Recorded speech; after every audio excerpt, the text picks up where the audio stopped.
If there are no questions, we'll oh wait, yeah, about 15 minutes left, so either we'll have 15 minutes to relax or we'll have some questions. Hello.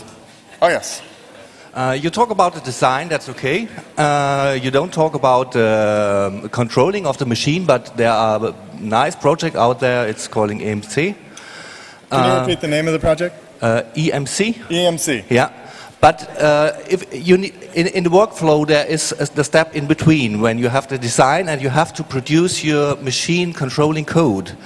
And I have a machine and I have a solution for that, but this is every time a hard part. It is. Are there some other projects you can point on for the step from the design to make the machine code? I will start off by saying I am not an expert at turning the design into the actual like G-code or whatever it takes to actually make your machine do what you want it to do. But I know there's I know my friend Zach is working on Replicator G, and it sounds like you had the 3 letters that you said, and it's definitely an issue that's because so much of this is still rooted in like CAD software from the 80s. So you're exactly right, it is an issue if you're making your own stuff. And there needs to be more, I would really love it if there was more standardized ways of making this happen.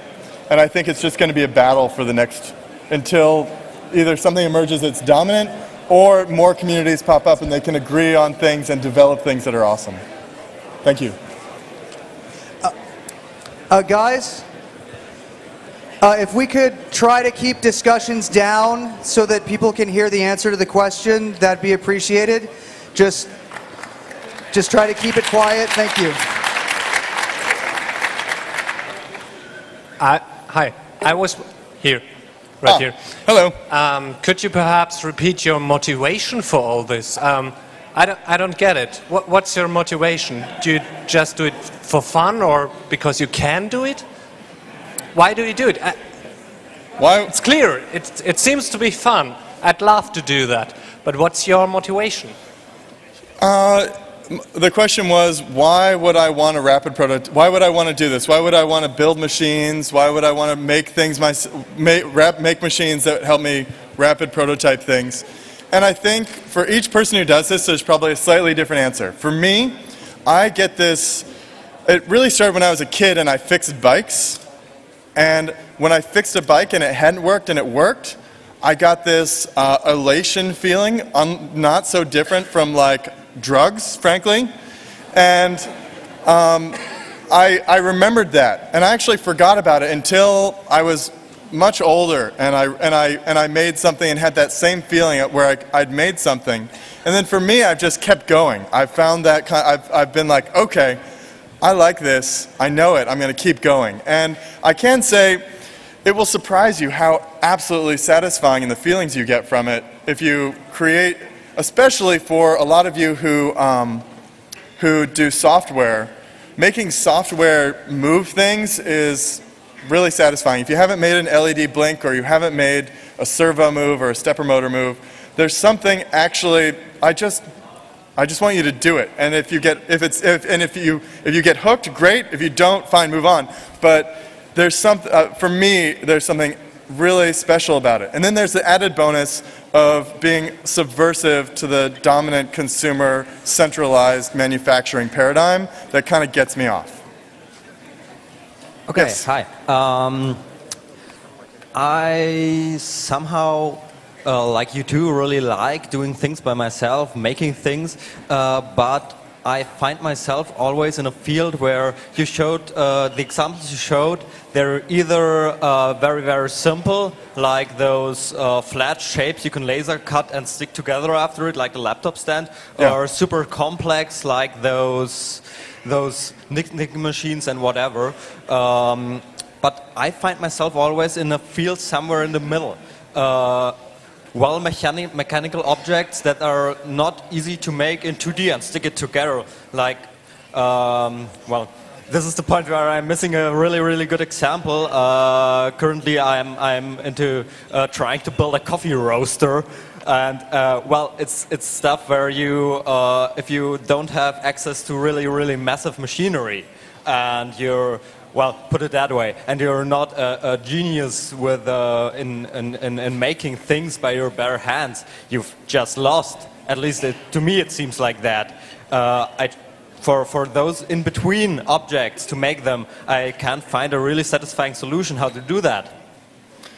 Yeah, I mean, I think from what I'm hearing you saying is that you're kind of in an in-between state of things that you like to make and things that are simple and things that are really difficult.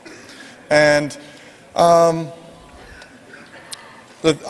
we can talk person to person later, but I think probably one of the things that would be good is getting help. The best projects I've had are the ones that I take on really hard projects that I don't know how to do, and then it's my favorite form of collaboration. It's absolute desperation. And so that's all I can suggest for right now. Hi. Here in the middle. Middle. Hello. Hi. You were talking about how it's a lot of fun to create something, especially if you create it with other people together. And I think everybody who has ever done something can understand that and has had that feeling. But do you really think that this is a model that can, replace the economy that we have nowadays? Like we have the big vendors who create 1 million of item X and sell it to you. Do you really think that what you just proposed is able to replace that model, or can you just produce there are people who produce pieces of art or pretty things or those nifty little gimmicks that you can use like a laptop stand, but who would produce bags to carry your trash around? I mean, that's not interesting in a way that building your own laptop stand is interesting. So do you think that your model is really out to replace the old model that we knew? Okay, so the question was, is this model of decentralized cottage industry style manufacturing actually, is it appropriate? And I think I can't definitively say that now is the time to do that. Now that this model will be successful, but I will say that if there ever was a time, I mean, with the way the economy is going and the way so much of it is sort of topping over, if there is a time to try it out, it's clearly now or soon. And it wouldn't be a bad idea to put your hand in it now, even just as a hand in it. So later on, if you, when I was I took shop when I was in middle school. And my teacher basically said, listen, I know a lot of you are going to just be in this classroom and then you're going to move on. But for some of you, you're going to lose your job, and I want to make sure that you can make little toy trucks so that when you lose your job, you can make little toy trucks and sell them.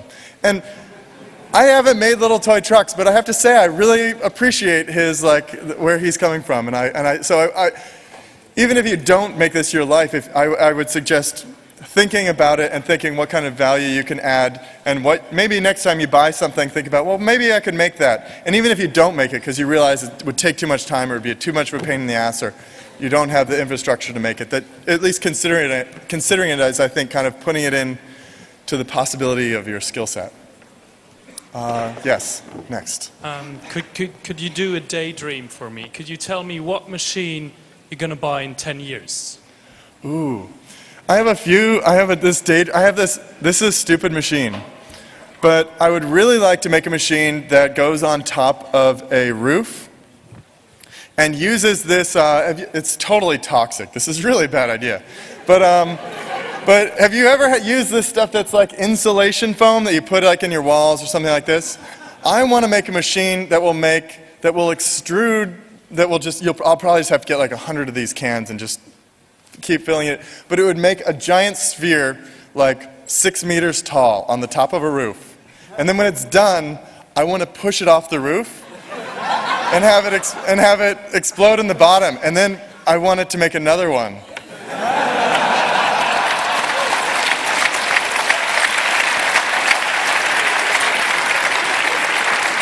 Okay, thank you.